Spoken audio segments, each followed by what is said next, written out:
he's earned it. We'll start over here with Bob. I think that could have happened anyway, but go ahead, Bob. I appreciate that, Gus. I'm not going to turn that down.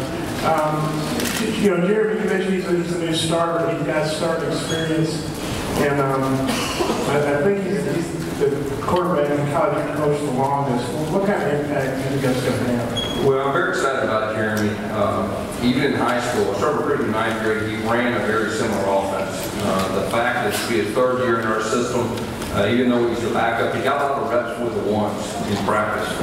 He has 2 starts, of course, last year starting out against the SEC opponent in the first half at home. Feel very good about where he's at. His coaches and his teammates have a lot of confidence in him, and he's earned that. And I really appreciate the way that he responded to not being the starter the last couple of years when he could have started for the majority of the teams. And the way he's really responded is really something special. Okay, Coach, we'll go in the center section, right in front of us, about 3/4 of the way back in the middle. Steve Smith, touchdown Alabama. Coach, in the past couple of seasons, your offense has been based on running the football, gaining momentum, and then going more so with the pass. With Jeremy Johnson, do you see more of a pass-oriented offense this season? Well, we're going to have the same offensive philosophy and the foundation every year, but we are going to build our offense around our quarterback strengths. Nick Marshall is one of the better zone read quarterbacks in recent history. Jeremy has the ability. He can flat out throw it. He can make every throw that you ask him to do. He's a better runner than people think. We didn't ask him to run the last couple of years. But he's a big, athletic guy. Probably runs a 4.6. So, he will allow us to call all of our offense. We'll go back over here to our left. Hey, Coach, Tom Holman, KC Star. I was wondering, you mentioned Will Muschamp, best defensive mind in football. What are the biggest areas he's had an impact in, since he's gotten on campus these few short months? Yeah, his approach, his energy, his enthusiasm for the game. He just has that presence around him that he gives all the coaches confidence. He gives his players confidence. And he's got the it factor. And so we're very blessed to combine, his defense with the offense that we've been running. We think the future is very bright. Okay, we'll stay down here in the front, Pat. Pat Wood, Meeting Sons. Please talk about having a former head coach, guy just removed from being a head coach on your staff, and what will can maybe bring for you in that regard? Yeah, you're exactly right. The fact that he's been a head coach in this league, which is very unique, and he can be a sounding board for me. I've already used him at times to get his advice on some things, and really helps me being, a young head coach in this league. And he's a true professional, and that's what really excites me. And he's a lot of fun to work with. Okay, we'll go right here in the front row. Good afternoon, Coach. AP Stevens, Banner Magazine. Coach, how has the specific cost of attendance offered by your school impacted your recruiting and program?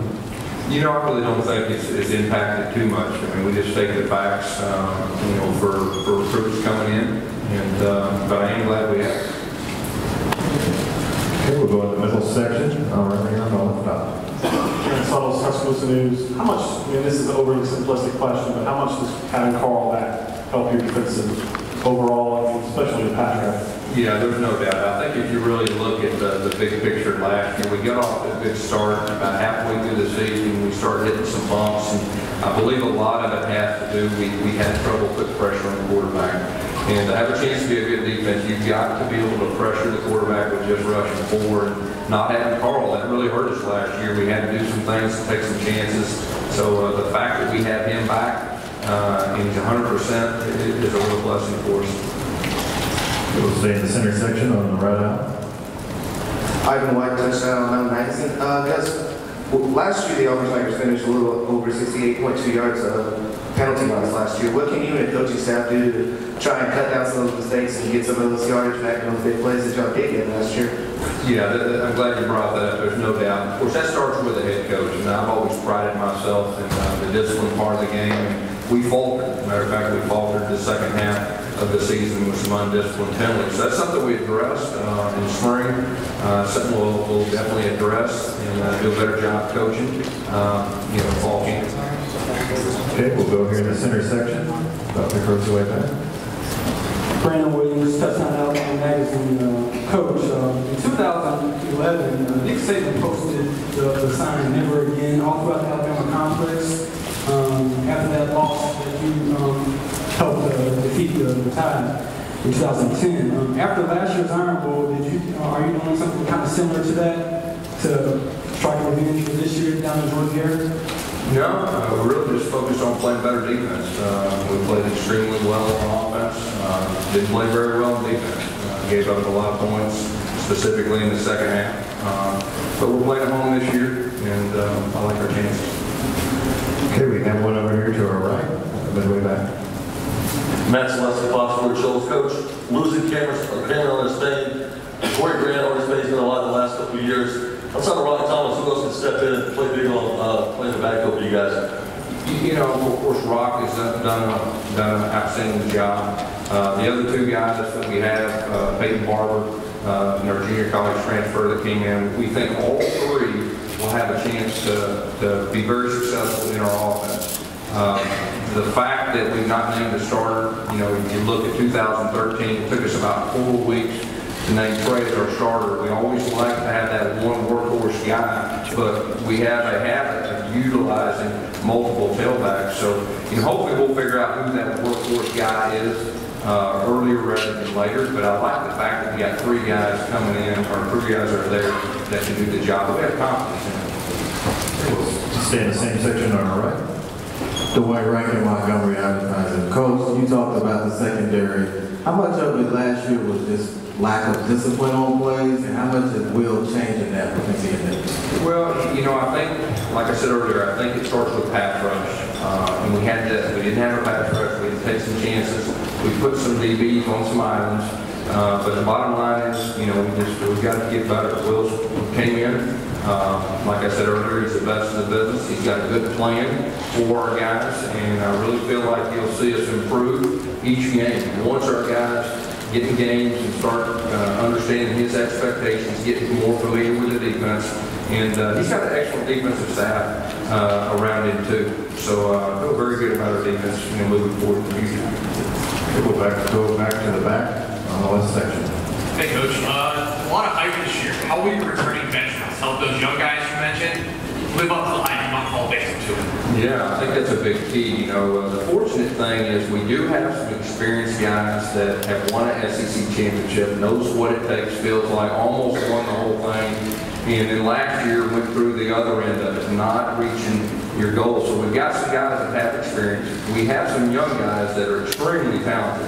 So we are going to be relying on those old guys to bring those young guys along. And so that's going to be a big key to our season, especially getting off to a good start. You know, with the inexperience we have, if you look at our schedule, especially starting out the season, you know, we're going to have to play well. And we're probably going to have to win some close games to have that chance of winning the championship in our league. Okay, we'll go over here to our right. Coach Matt Lowe with Liberty Sports. You lost 4-year starter at center, Reese Smeets, and Austin Golston transferred from Ole Miss, steps in at center. How confident are you that position will be secure this year? Yeah, Austin Golston, he's a very intelligent player. He's very athletic.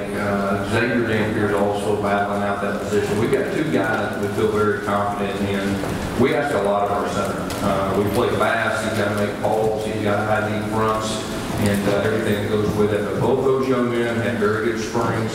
The fact that we got 2 guys we feel good about, that's a very good feeling going into the season. Coach, we'll go over here to our left. Bob. Gus, you're on the season against Louisville Infantry. How well do you know Bobby? What do you think of him? And have you ever kind of picked his brain on offense or gotten something from watching his teams play? You know, I really don't know him well. I've talked to him a handful of times. I respect him as a coach. He's a very good offensive coach with what he does and his approach, and you look at his track record. We got our hands full that first game. I know that, you know, they're a top 25 team. You know, he had it for a year, and he's has been successful at that place before. So we're playing in the Dome in Atlanta. We're going to have to play extremely well to have a chance to win that game. Okay, we'll go over to the right section in the middle. Coach, Wood, top honor Columbia Tribune. SEC West teams have won the conference title 6 seasons in a row. How do you think the West has maybe been able to gain a little bit of separation from teams in the East?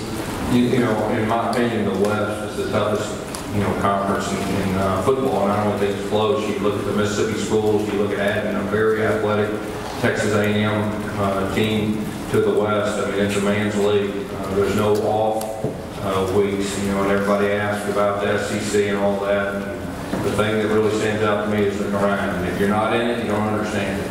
And so the grind every week, week in and week out, and you win the West, and you got to play the champion of the East, and then you get into the 14 playoffs. So it's just a matter of surviving the grind, and the team that does that, being able to have enough fuel, enough energy, and everything that goes with it to finish the deal. Coach will go all the way to the back of the center section. BrandonMarcello.com. Gus, you get LSU there early in the season. Auburn hasn't won in Baton Rouge since 1999, but it's a day game. Do you think that helps you, and how big is that game for the rest of the season? What is that, week 3? I mean, it's down the list a little bit, but I mean, you look at their track record. They're extremely tough to play at their place, especially at night, so it may be a little bit of an advantage that we're playing during the day. They kind of had our number, and we, even up until last year, of course, we won that, so hopefully that'll give us a little momentum, a little confidence. Tough place to play, but we'll be looking forward to it. Okay, we'll go again on the right side. Coach, 2 years ago, you went into Kyle Field and knocked off A&M. Last year, they went into Georgia and returned the favor. Both kind of young teams. Do you see any similarities between your program and the Yankees and where they are? I'm not too up to date on everything they're doing. Just the fact that we played, that was a huge win for us 2 years ago. Probably was really the turning point for us as a program, that after we won that game, second Johnny Manziel in the last play of the game, it gave us confidence that we could play with anybody. This past year, it was a real tough pill to swallow the way we lost that game. We fumbled from the 1 yard line going in, which was very uncharacteristic. And then we had an exchange from the quarterback center exchange. Communication was very uncharacteristic, but they're a very talented team. You've got to play well to beat them. Okay, we'll stay again over on the right side, midway back. Gus, has there ever come a point in your career where, because of how fast you play and how good you guys are offensively, that you felt you maybe had to give something up defensively in just sort of how you run the defense? Does Will represent a change in philosophy at all and how you want to play defense? I think the bottom line is winning games. And I think you as a successful coach is, no matter whether you're playing fast or slow, you've got to determine what's best for your team. And, I think we've been very successful doing that. You look now at pace. Just about everybody in our league has some type of tempo. Even the teams that used to gripe about it are actually doing it now. So it's something that you've got to get used to, okay? And Will and Enric, I get with both of them, we talk about what their needs are, going into the season, what do we need? We're going to do that, and, so I feel very good about that. Okay, if you have a question, please raise your hand. We've got microphone holders ready to come to you. We've got Pat right up here in the front.